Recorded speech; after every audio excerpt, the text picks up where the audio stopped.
So as you probably noticed, or if you've read the post, Mark's Midday Menu won't be opening, well, at least for 2021. So I thought instead we can make some of the best sellers. I showed a recipe so you can make them at home. Obviously, the first recipe is going to have to be the Kärntner Kasnudeln.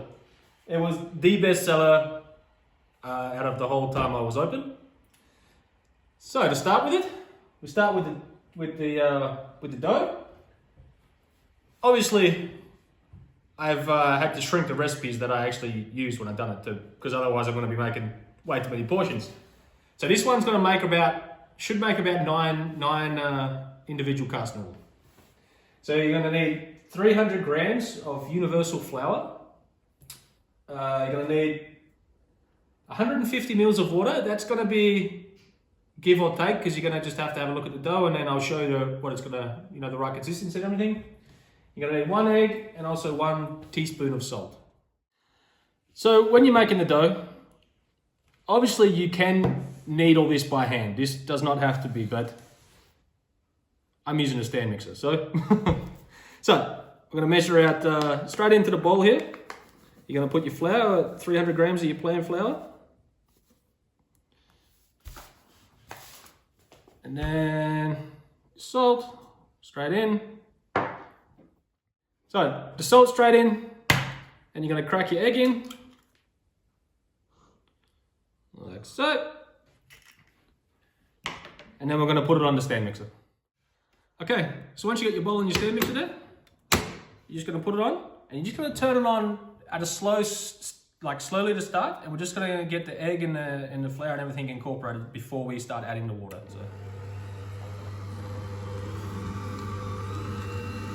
you don't want to turn it on too quick, because otherwise your flour is going to go absolutely everywhere.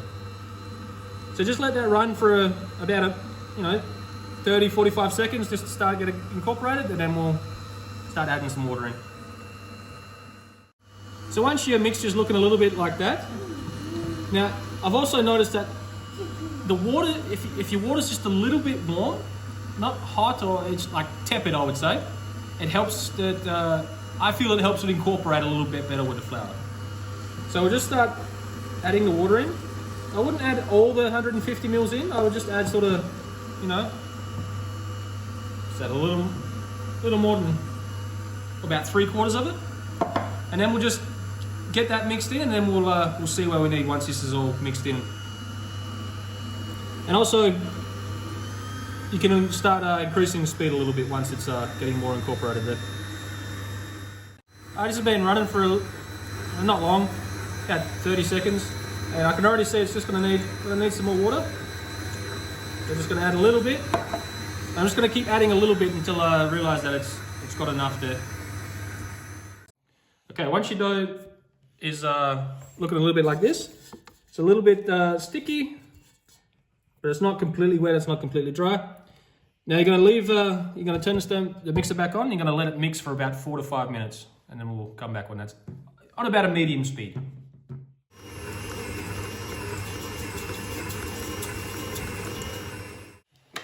Alright, it's been around for about 4 or 5 minutes now. You just want to take it out the bowl. Move that to the side.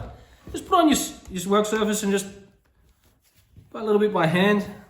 Make sure it's all incorporated. And just roll it into a bit of a bowl. And then you're gonna get a little bit of plastic wrap, or you can put it in a Tupperware container. Just somewhere kind of airtight, really. And you're gonna just put a touch of oil on, not too much, just a little bit. And your plastic wrap. And you can put your dough in the middle. And you're gonna wrap it up. Now you can you have to let this rest for at least an hour, but you could also let it rest. You can do it in the morning and then let it rest for up to, I don't know, I've heard some people can leave it overnight. I never did, but yeah, you can let it rest for up to 5 or 6 hours if you need to. So For the filling of the Kasnudel, you're gonna need one semmel or Kaiser roll if you're anywhere else but Austria. A lot of the old recipes say that you need to have an old, like one that's like a few days old. I never did. I always used the fresh ones and it turned out pretty good for me. Then you're gonna need 10 grams of parsley. Now with the parsley, you're gonna go through and you're gonna pick off like just the leaves, like a little bit of the smaller stems are gonna be fine, but you're gonna have just 10 grams of the leaves. You wanna leave the big woody part of the parsley behind. And then you're gonna need 500 grams of Topfen. I always use this one, this Speise Topfen from Altwiener, and it's a little bit more coarse than you normally get. So that's the kind of Topfen that you want. Now you're gonna need. I never got too pedantic about measuring stuff, but just use a regular teaspoon. You don't need the proper, measuring ones. I just used a normal teaspoon. So in here, I've got 2 teaspoons of salt, a quarter teaspoon of kerbal. Now in English that's chervil, and a teaspoon of Kärntner Kasnudeln. Now it's kind of hard to get a hold of this stuff that I kind of realized after a while, but I got mine from Zemanek, and I ordered it online, and yeah, it's also called brown and mince or something like this as well, but yeah. Gives it a minty flavour, but you can't use normal mint because normal mint, it's a lot stronger than this stuff. So if you can get your hands on this, use this. If you can't, you could use normal mint, but just use a little bit and make sure you taste it before you add too much. Oh, nearly forgot. You're also gonna need some nutmeg, just a couple of rubs on the grater. I'll show you that when I put it in, just to show you how much. All right. Also, to fancy it up a little bit on the end, you're gonna want some sage. Now, and some butter. Now, the sage is completely optional. I always put it on in the shop, or you could just brown some butter and put that in. But yeah, we're gonna crispen up some of these sage leaves, and I'll show you how to do that as well once we get to that point. All right, I've already gone ahead and chopped up the semmel into small pieces. A little bit like that, and also I've minced up the parsley quite fine there. So now you're just gonna add it all into a bowl, like so. Also, I think it goes. I don't have to say it, but none of these is sponsored with the brands or anything. It's just what I used, and I found that they were the best ingredients to use. So, after it's all in the bowl, just gonna go ahead and give it a good mix in. Make sure it's thoroughly combined. If you spill a bit over the edge, that's also fine.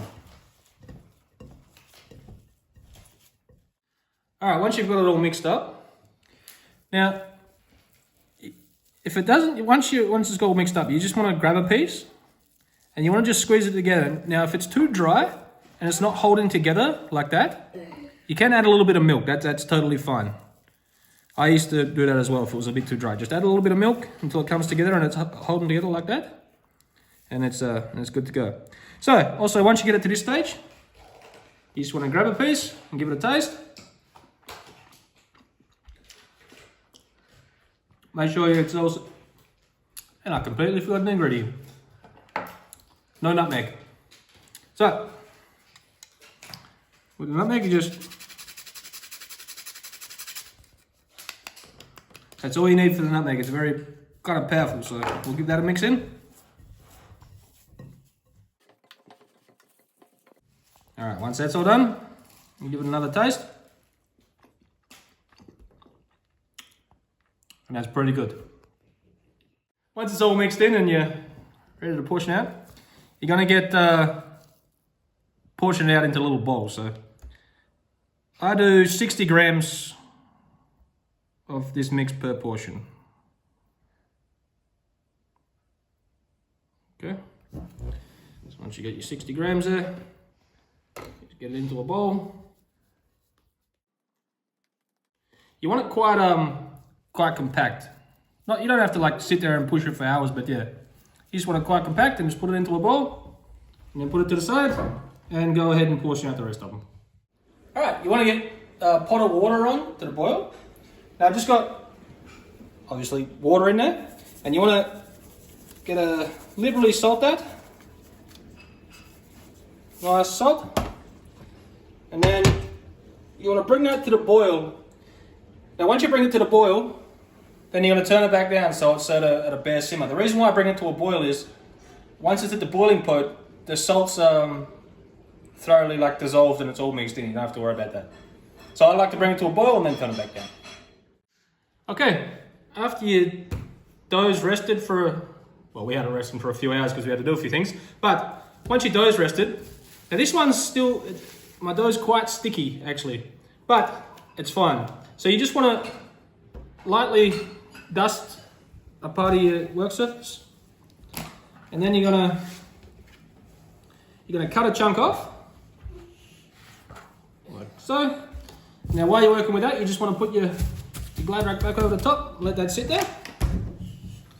All right, now you're gonna put some flour down. I probably didn't cut quite enough off there.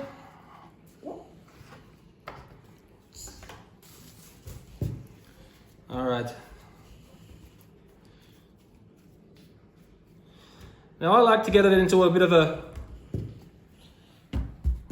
rectangle like that before I start to roll it. As I said, my dough's quite sticky, so don't be afraid to use a little bit of flour.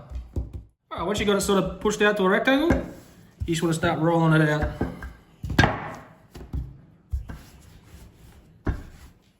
All right, once you've got it rolled out, also another tip that I learned was when you're rolling it out, always don't turn the dough over. Always keep it on one side and just flour one side of the dough. So once you've got it rolled out like that, you just want to add a good, dust it quite well. And now you'll turn it over. And now why I did that is because now when you're going to put your mix in, when you flip it over, it's going to seal a lot better than if you had it all, flour on both sides. It'll seal a lot better because this side's a lot sticky because there's not so much dough on it. So depending on how much wide you rolled your dough out is going to depend on how many you can do at one time.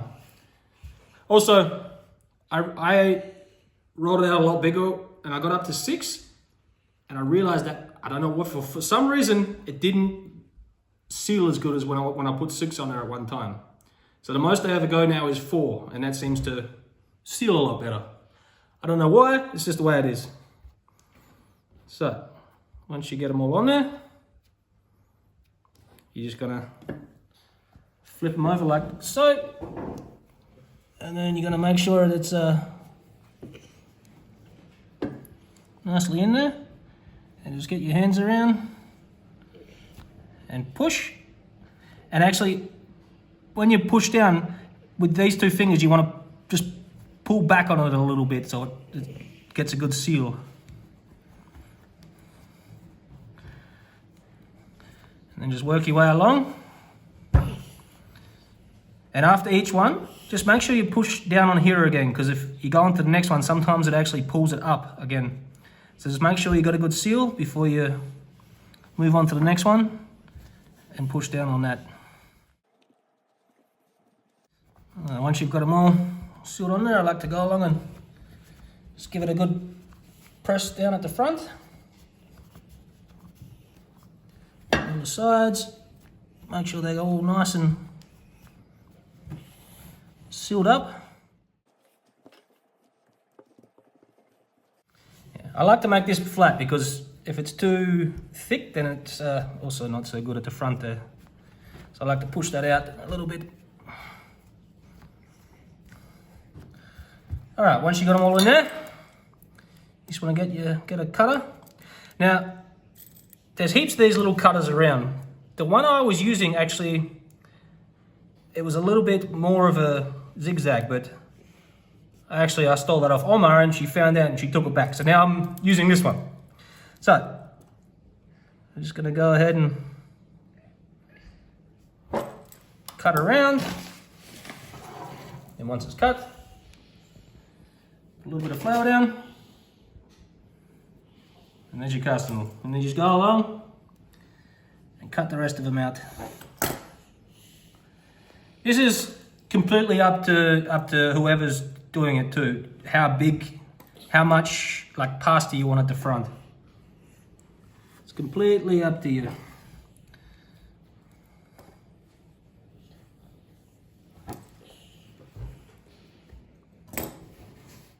Alright, once you've got them all cut out, as I said, this mix that I made, it should make 9 to 10, I've got 9 here, cast noodle. So once you've got them all out here, the rest of the dough you can actually just, you know, cut up into little pasta strips. If you've got a child like me who doesn't like the actual cast noodle, you can just make them up in a little pasta like that. No problem. So, at this point, you can do a couple of things. You can cook them straight and eat them straight away, which that'll take, we'll go into that in a minute. Or you can just blanch them off for like 5 minutes, then take them out, put them on a rack and cool them completely. And then you can store them in the fridge up to, I would say 2 days. If it's gonna be longer than that, I would cool them in the fridge overnight. And then I would put them in, then you can freeze them and they can last, I would say up to 3 months in the freezer. So this next step is a mandatory optional. You're gonna crispen up some sage leaves. So you wanna get, or however many cast noodle you got, you wanna get the same amount of sage leaves. And then you just wanna go ahead and melt some butter and a little bit of oil in a frying pan. Alright, once your butter and oil is nice and hot and melted, you wanna go ahead and put your sage leaves in.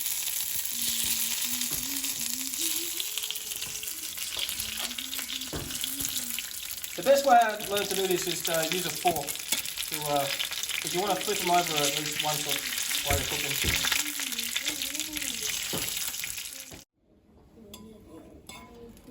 It shouldn't take long. Once they're cooked, you just take them out and put them on a paper towel to drain. This is super hot. Alright, once your water's boiled and then you've brought it back to a simmer or a bad boil, whatever you can call it. You want to put your cast noodle in.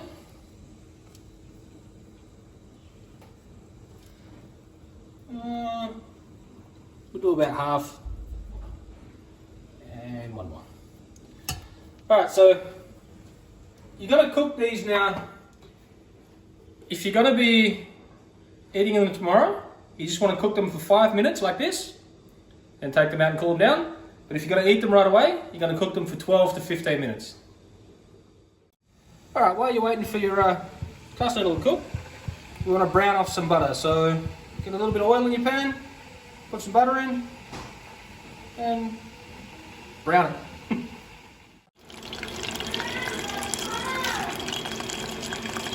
Okay, as soon as you start seeing the curd starting to split there, they're going to start turning brown, and as soon as you start seeing them turn brown, you want to take it straight off the heat. We're not quite there yet.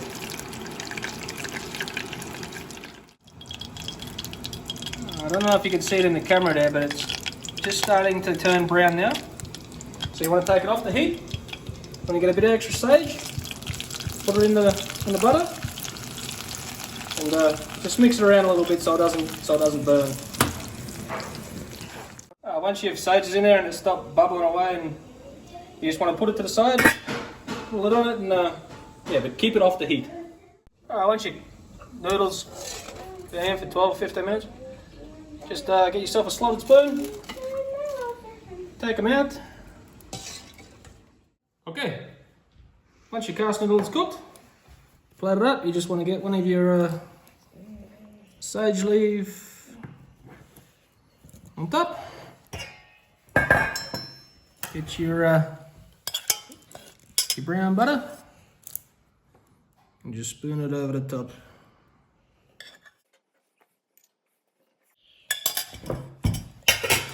and you're ready to enjoy. Let's test it. As a regular customer of Mark's Midday Menu, I should know how they taste and see if they're the same.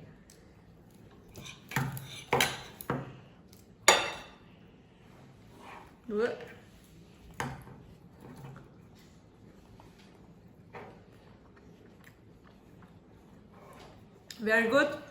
Same as every Thursday.